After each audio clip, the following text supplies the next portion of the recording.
Hello class, welcome back बच्चों। तो प्यारे बच्चों, स्टार्ट करते हैं नया लेक्चर। बेटा, इंडेक्स नंबर में दो फॉर्मूला लास्ट लेक्चर में किए हैं, दो ही फॉर्मूला आज और पैक कर रहे हैं। ठीक है जी। मैंने कहा था चैप्टर 2 दिन ही चलाऊंगा, 2 दिन में खत्म हो जाएगा। खत्म हो जाएगा। आज आपके रिस्पॉन्स पे डिपेंड करेगा कि मुझे कल क्या बोलना है पेरेंट्स के साथ। ठीक है जी। मैंने कहा है भैया, सीधी सी बात कि जो रोज करा दिया वो रोज याद होना चाहिए। ठीक है जी। अब बाबू, जो मैंने लास्ट लेक्चर में दो फॉर्मूला कराया, अभी पता लग जाएगा भैया कितना पानी में हम। तो बेटा, सबसे पहले उस दिन हमने बात करी सिंपल एवरेज मेथड, जिससे हम इंडेक्स नंबर निकालते हैं।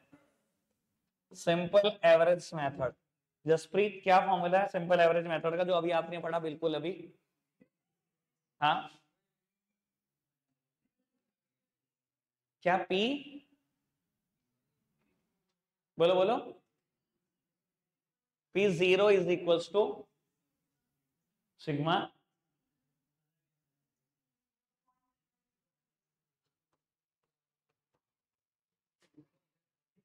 हो गया। जो उसने कहा मैंने वो लिख दिया। देख लिया, अच्छे से देख ले, नीचे और कुछ रह गया कॉपी करने को बता दियो।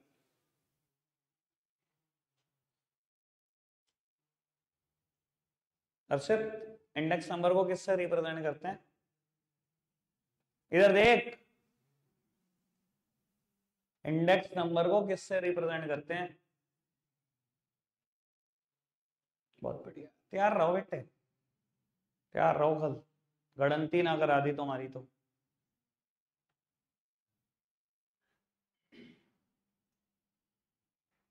किससे करते हैं सुनो, इंडेक्स नंबर को रिप्रेजेंट? देख लो, एक लेक्चर 20 मिनट का था। सब कुछ बहुत अच्छे से समझाने के बाद याद आते। परसों आए थे आप लास्ट लेक्चर में जब ये कराया था इंडेक्स नंबर शो?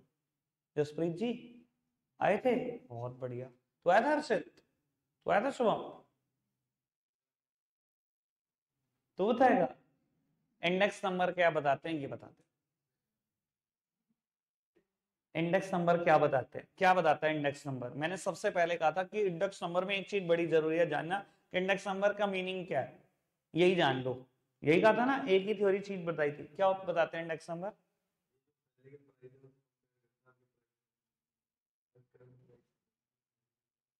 बाबू, दो वेरिएबल का चेंज शो करता है इंडेक्स नंबर। वो वेरिएबल का चेंज टाइम की वजह से हो सकता है, ज्योग्राफिकल लोकेशन की वजह से हो सकता है, प्राइस की वजह से हो सकता है, और एनी अदर कैरेक्टरिस्टिक।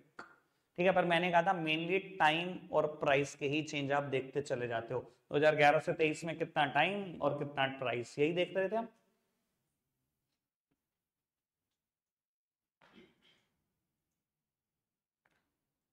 कौन लास्ट लेक्चर में एब्सेंट था? एक मिनट, हैंड रेस करना।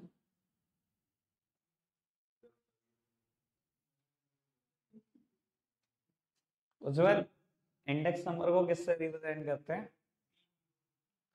P01 से। ये फॉर्मूला ठीक लिखा है क्या? Very good.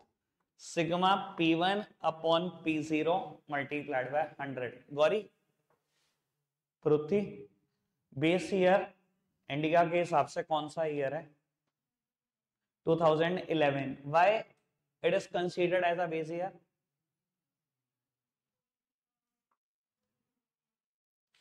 नेचुरल कैलामिटीज नहीं हुई थी, एक भी नहीं हुई थी इंडिया में, तो प्राइस फ्लक्चुएशन जीरो थे। इसलिए इसको एज अ बेस ईयर हम इस्तेमाल करते हैं बार बार। आप हर क्वेश्चन में देखो कि 2011 को बेस ईयर ले लो, 2011 को ले लो, वो इसी वजह से देखते हो। ठीक है। इसके अलावा हमने एक और फॉर्मूला भी पढ़ा था, सिंपल, अरे ये सिंपल एग्रीगेटिव मेथड था यार। सिंपल एग्रीगेटिव मेथड, बताओ। Simple average of price relative method. Simple average of price relative method.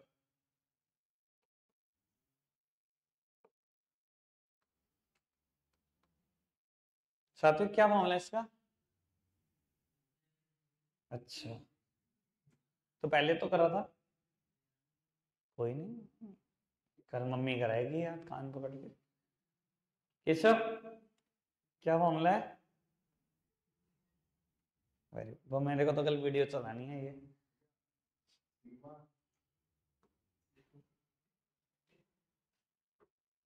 Bracket, अच्छा हाँ,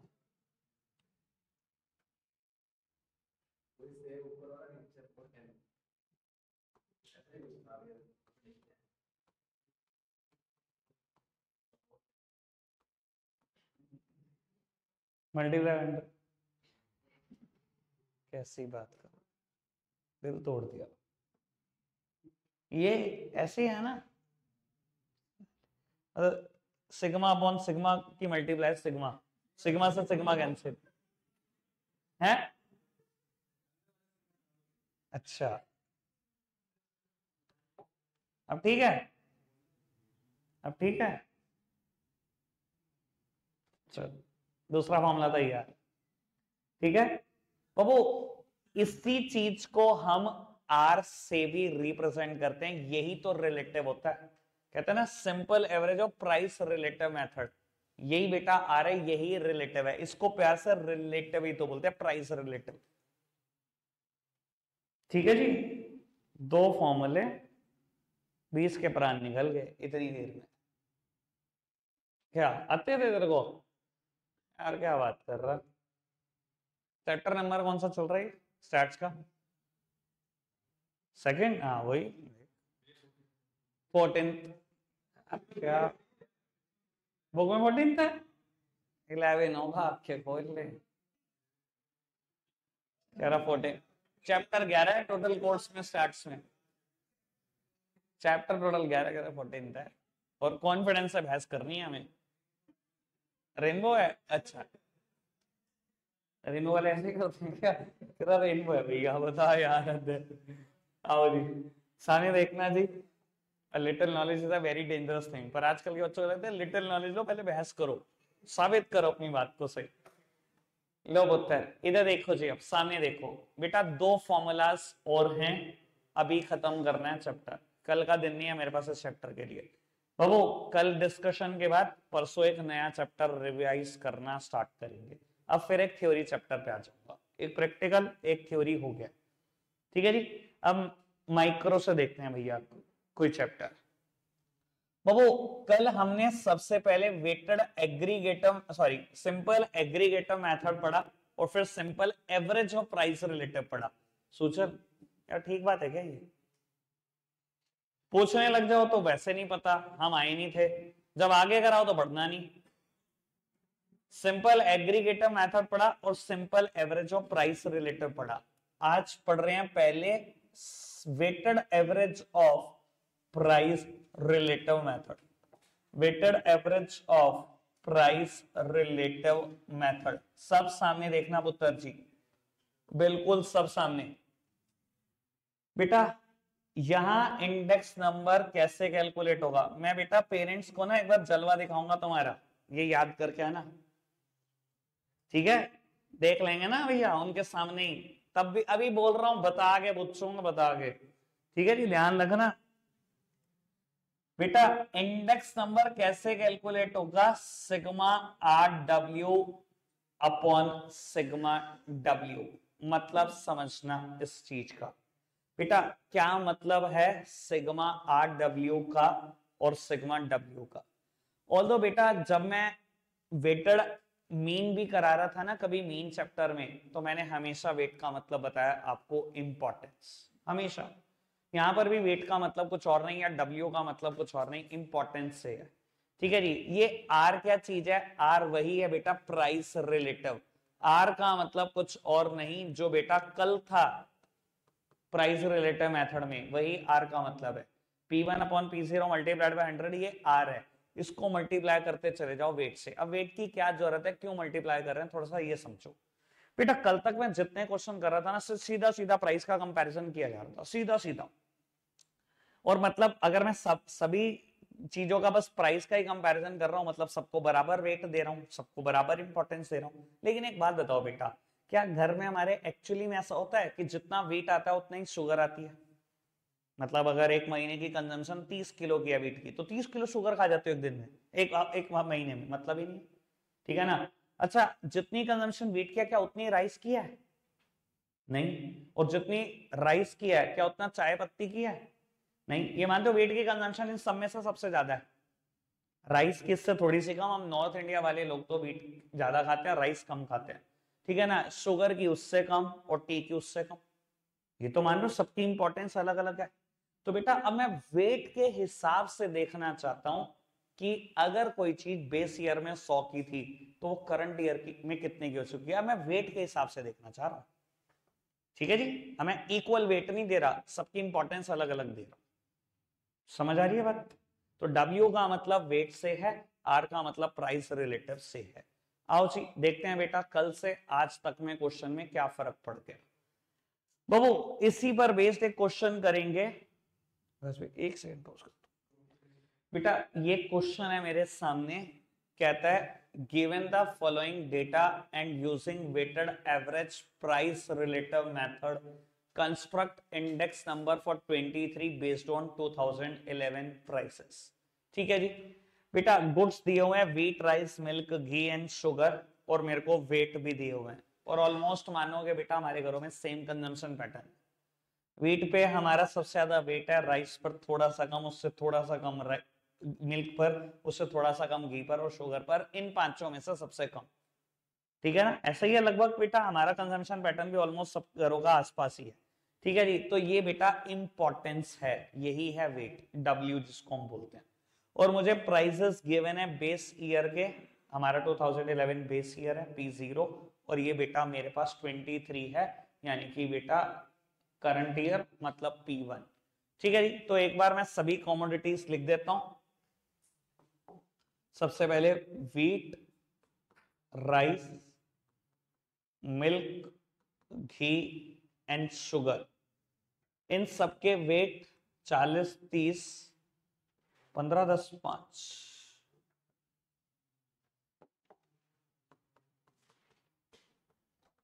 P0 और P1 100, 200, 2, 8, 1,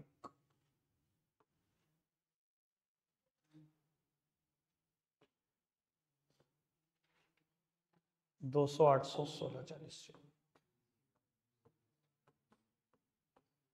लो पुत्र सामने देखो जी, बिल्कुल सामने। बेटा सबसे पहले तो प्राइस वेटेड एवरेज और प्राइस रिलेटिव का फॉर्मूला पता होना चाहिए। फॉर्मूला है बेटा sigma R W upon sigma W. बेटा आर और डब्ल्यू की पहले मल्टीप्लाई देन टोटल, तो आर होना चाहिए, डब्ल्यू तो है मेरे पास। आर कैसे कैलकुलेट कर सकते हैं बेटा, आर ही तो प्राइस रिलेटिव है, P1 upon P0 multiplied by 100। पूरा लेक्चर उस दिन किस बात पे था, इसी बात को समझाने पर था। और मैं दोबारा बोल देता हूं बेटा उसी बात को, कि अगर किसी चीज का दाम बेस ईयर में 100 है तो करंट ईयर में कितना हो जाएगा, यही तो बताता है बेटा। अगर किसी चीज का दाम बेस ईयर में 100 है, करंट ईयर में 200 हो जाएगा। अगर किसी चीज का दाम बेस ईयर में 100 है तो वो 400 हो जाएगा। ऐसे ही करके बेटा उस दिन हमने सब कुछ कैलकुलेट कर लिया था।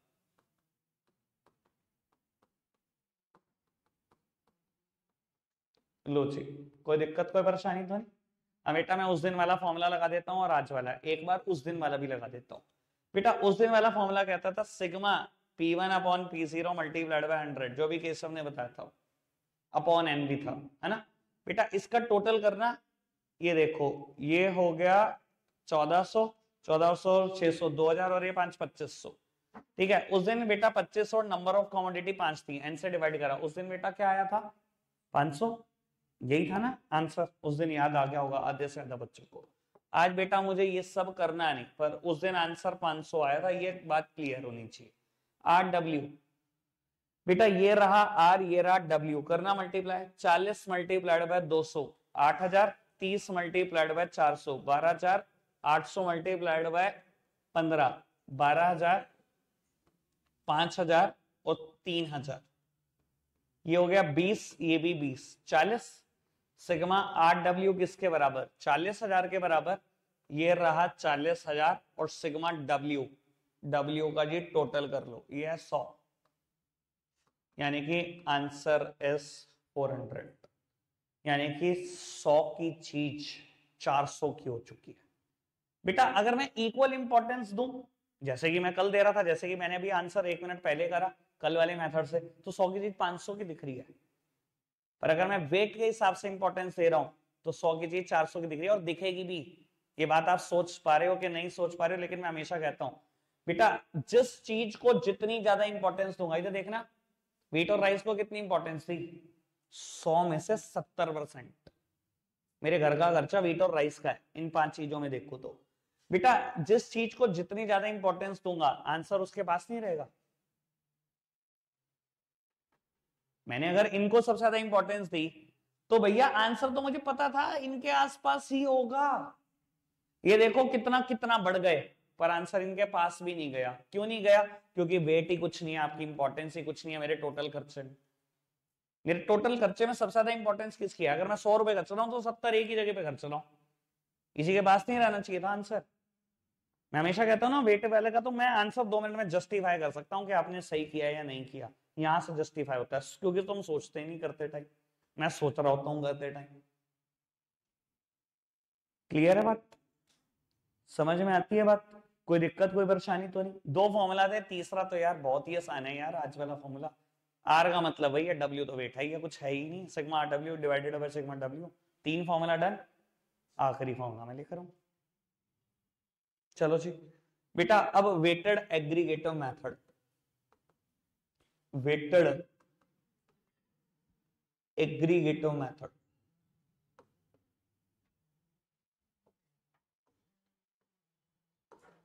बेटा वेटेड, जैसे हमने कल सिंपल एग्रीगेटर मेथड पढ़ा, then simple average of price related पढ़ा, आज पहले हमने weighted average of price related पढ़ा, अब वेटेड एग्रीगेटर। और बेटा चैप्टर सम बाबू सबसे पहला फॉर्मूला इसमें है लेस्पिरेस फॉर्मूला, लेस्पिरेस फॉर्मूला सामने देखते रहो बेटा जी, बहुत ही आसान बात है, बहुत ही आसान मुद्दा है।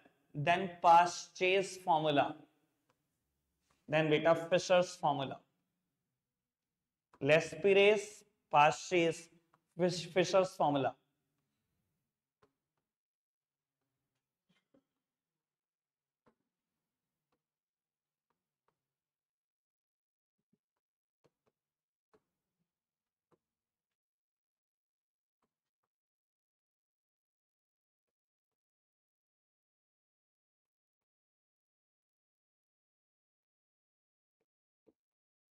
सामने देखेंगे बेटा, बेटा Laspeyres formula, Paasche's formula, Fisher's formula, index number निकालने का क्या है ये समझते हैं।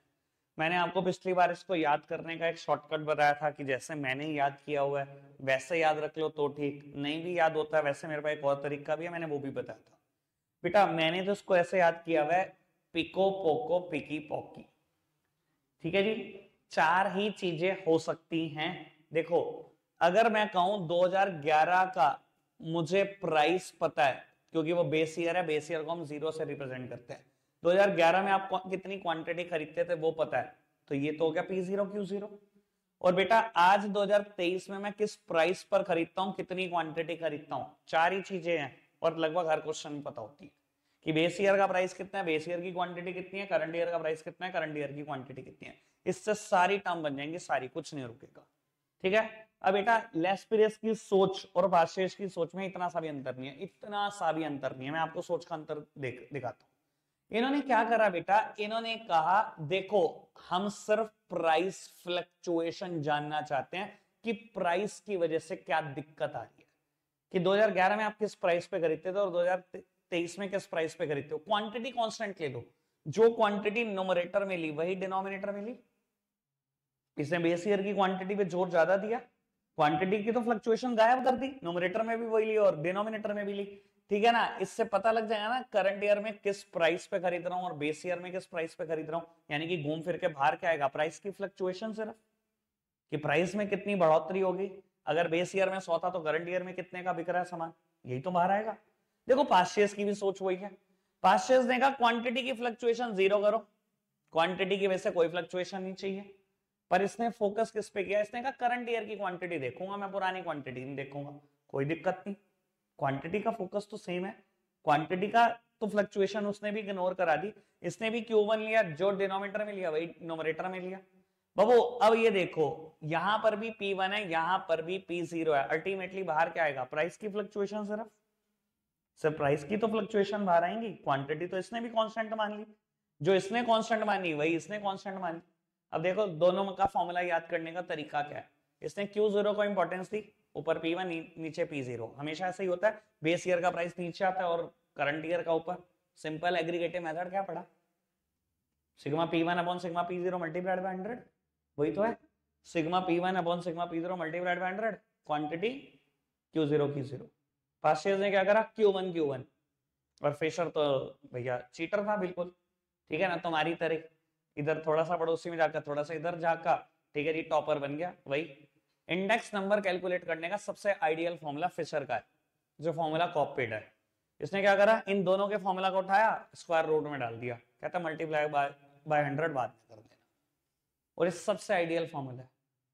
ये क्या है, ये देखो, ये पूरी टर्म कॉपीड है, ये क्या है, पूरी टर्म कॉपीड है, ये लेस्पिरेस का फॉर्मूला, ये पास्टियर्स का फॉर्मूला, ये स्क्वायर रूट से बाहर 100, ये सबसे आइडियल फॉर्मूला।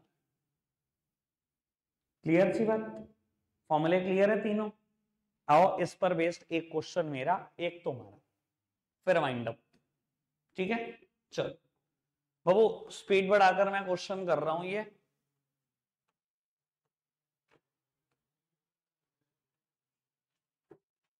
उत्तर मुझे आइटम गिवन है, बस आवाज ना है, मुझे आइटम गिवन है 5 ABCDE, बेस ईयर का प्राइस P0, बेस ईयर की क्वांटिटी Q0, करंट ईयर का प्राइस, करंट ईयर की क्वांटिटी P1 और Q1। जैसे ही 4 टर्म आएंगे उसके बाद तो क्वेश्चन में कुछ है ही नहीं, मल्टीप्लाई करनी है, फॉर्मूला पता होना चाहिए।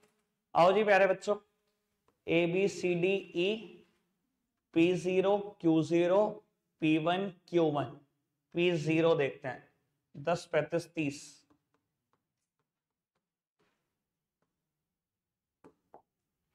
10 और 40,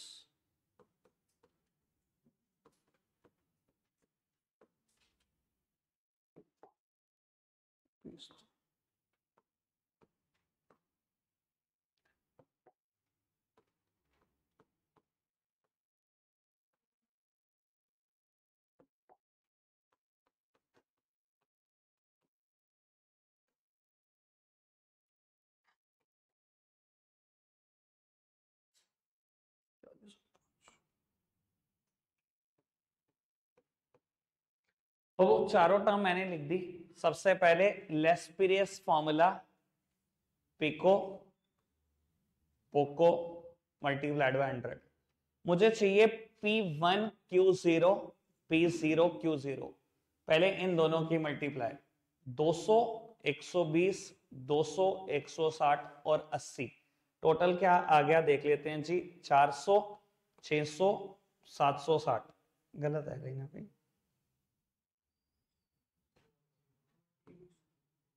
660, इसे बोलते हैं प्रैक्टिस, आपको तुरंत बता दिया मैंने कि गलत है, और ये 635 होना चाहिए। हर क्वेश्चन हाथ से करता हूं, अपनी गलतियां खुद निकाल पाता हूं, वरना जिंदगी में ना निकाल पाऊं, ठीक है जी। आपको बुक का क्वेश्चन भी दे दूंगा, आप गलत भी करोगे, आपको कभी खुद नहीं पता लगता कि मैंने गलत कर दिया, ठीक है जी। ये चीज बहुत बार देख लोगे आप मेरे साथ होती हुई, क्योंकि हर क्वेश्चन अपने हाथ से करता हूं, मैंने तुरंत बता दिया कि मैंने गलती कर दी है, मेरे हिसाब से टोटल ये नहीं आ रहा था, क्योंकि मैं करता हूं हर question practice. P0 Q0 multiply कर देते हैं, 100 105 150 200 और 80, ये हो गया 300 450 530 और 635, पहले ही लिख दिया था मैंने 635 आएगा। लेस्पिरियस फॉर्मूला डन, पिको पोको कैलकुलेट कर दिया। अब बेटा पास्टेस फॉर्मूला, पास्टेस क्या कहता है, पिकी पॉकी,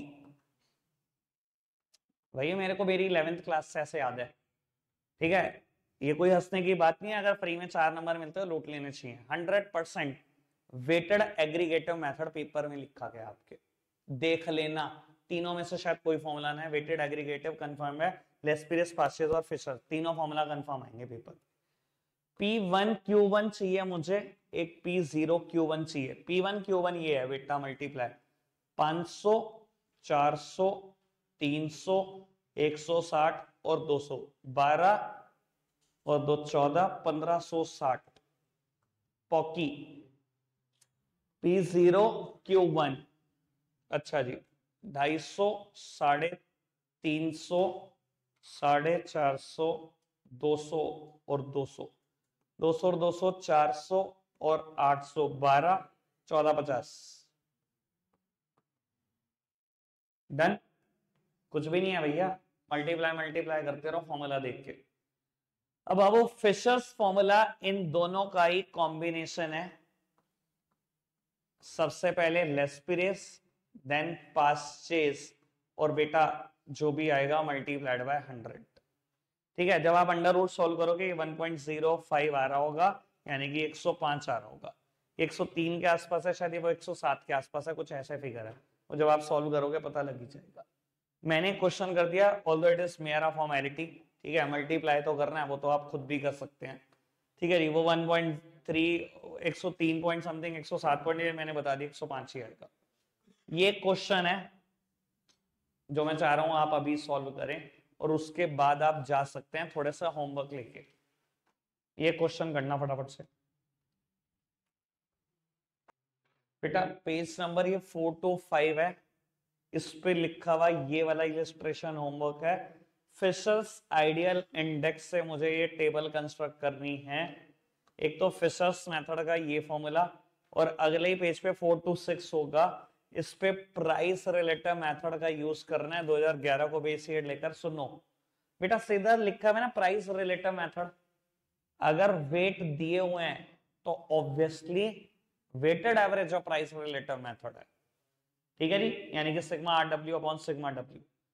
4 to 5, 4 to 6 पर दिए हुए ये क्वेश्चन होमवर्क है। काम की बात ये है, जब कल आओ पेरेंट्स के साथ ये कॉपी लेकर। हाँ क्या, अबे यार पता तो लगे उनको भी कितना होमवर्क करते हो और किस कॉपी में करते हो। ठीक है ना जी, रखते हैं आज के लिए इतना ही है प्यारे बच्चों, बाय बाय।